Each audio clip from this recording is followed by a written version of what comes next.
و پیشمرگین قهرمان کو بردام سنگرین برگیری دانه بو پاراستنا کردستانه و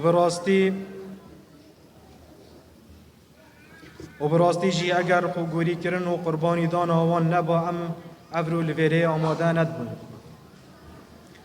لدست بگ سپاسیا پیمانگا رند کم از وقت کرا شهید کل بجارتیم پیوا قطابین در چوی پیشکش بکم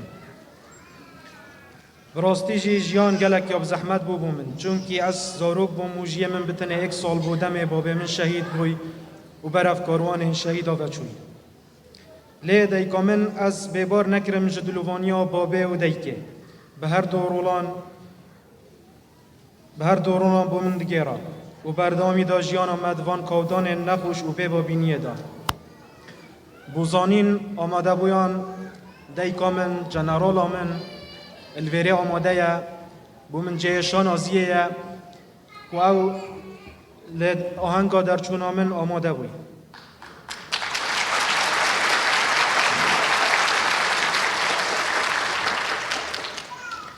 ولی از بردوام بوم لسر خواندنا خود تا افروکه از بوی محلگیری بارنامه دبلومه لپیمانگارند لویره دبیجم باب بلا گوریته روم بید چونکی من بزانستی بردوامی داره یاته و از ده بردوام بم لسر خدمت و آودان کرنا کردستان آمه باب سایا گوری کرنا ته و همی شهیدان افرو امیل به آزادی دجین سوز بیت ریا آزادی و بر خدان انبر ندین حتی بکهین دولتا کردستان آمه جدل سپاسیا کارگیریا پیمانگا رند کم همید ما بچاوه که تایبت و سردریه که تایبت رفتار دگل مزاروکن شهیدان دکر جهجی گودنه بیجین